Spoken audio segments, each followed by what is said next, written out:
El gobierno de Petro aseguró que el esposo de Irene Vélez es idóneo para cumplir este objeto de este millonario contrato. Pero mejor que todos los detalles nos los entregue el señor Andrés Hernández, director de Transparencia por Colombia, que está en directo desde Bogotá, nuestro primer invitado de esta emisión de noticias. Señor Hernández, le doy la más cordial bienvenida a estas pantallas. ¿Cómo se encuentra el día de hoy? Hola Estefanía, muy bien, muchas gracias y gracias por este espacio. Bueno, empecemos analizando primero el tema del contrato. ¿Por qué lo buscan a él? ¿Cómo es este contrato? ¿Y qué es lo que él debe hacer? ¿Cuáles son sus funciones?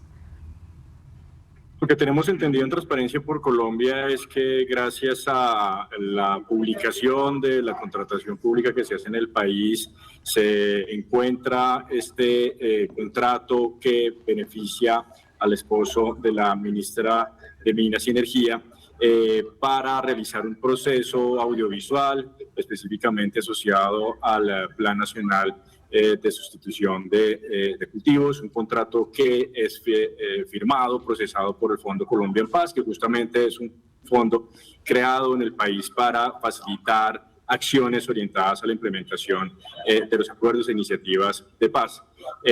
Es un contrato que, según la información que ha entregado el Fondo Colombia en Paz, cumple con los requisitos legales, que se realizó bajo los procedimientos establecidos para este caso y que fue solicitado a su vez por el programa de sustitución de cultivos. En ese sentido, pues pareciera que el proceso y el trámite legal fue surtido adecuadamente y específicamente respecto a la relación con la ministra, lo que se argumenta por parte de las entidades contratantes es que no hay ninguna relación de subordinación, no hay ninguna relación entre el trabajo que va a hacer el esposo de la ministra con su cartera y que por lo tanto no se configura un conflicto de interés o algún tipo de inhabilidad.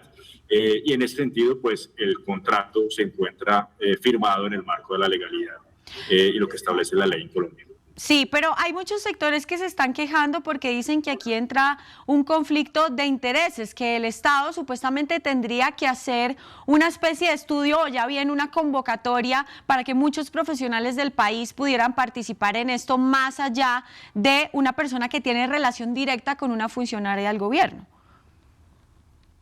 Sí, por supuesto, lo que acabo de mencionar es el plano, digamos, jurídico, pero por supuesto aquí hay que desdoblar un poco más la situación, de nuevo, no solamente para el caso de la ministra y su esposo, sino un tema que preocupa en Colombia, que es también esos riesgos de nepotismo, esos riesgos de conflictos de interés que hay que controlar adecuadamente. Y entonces, en ese plano, por supuesto, sí hay mucha más tela para cortar, por decirlo de alguna manera.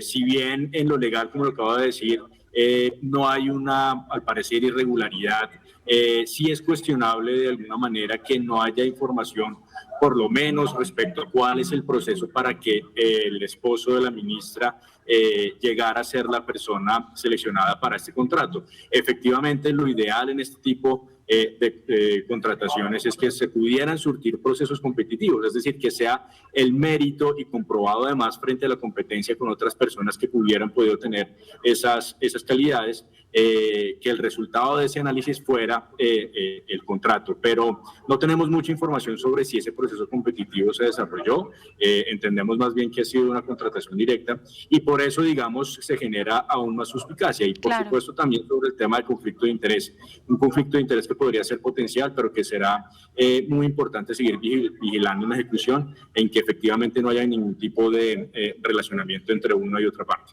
Andrés, y en dado caso que se compruebe que hubo contratación directa, ¿qué podría suceder tanto con la ministra como con su pareja?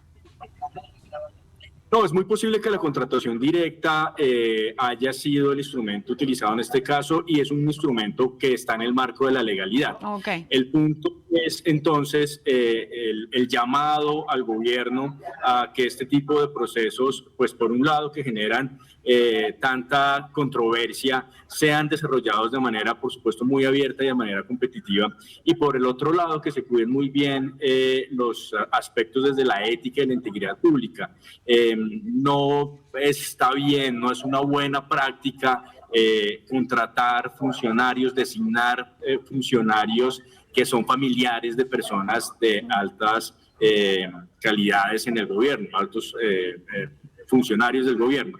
No es una buena práctica y en ese sentido es algo que valdría la pena revisar de fondo, evitar, entre otras cosas, porque además a la luz de este escándalo han salido informaciones asociadas a muchos otros funcionarios de alto nivel que también tienen familiares en el gobierno. Entonces, la manera de prevenir esto es, por supuesto, con procesos abiertos, competitivos, transparentes, pero sobre todo tratar de evitar este tipo de contrataciones que generan mucha inconveniencia para la integridad y la ética pública en el país. Clarísimo. Muchísimas gracias, Andrés Hernández, director de Transparencia por Colombia, por haber estado con nosotros en estas pantallas analizando este caso. Feliz día. Muchas gracias.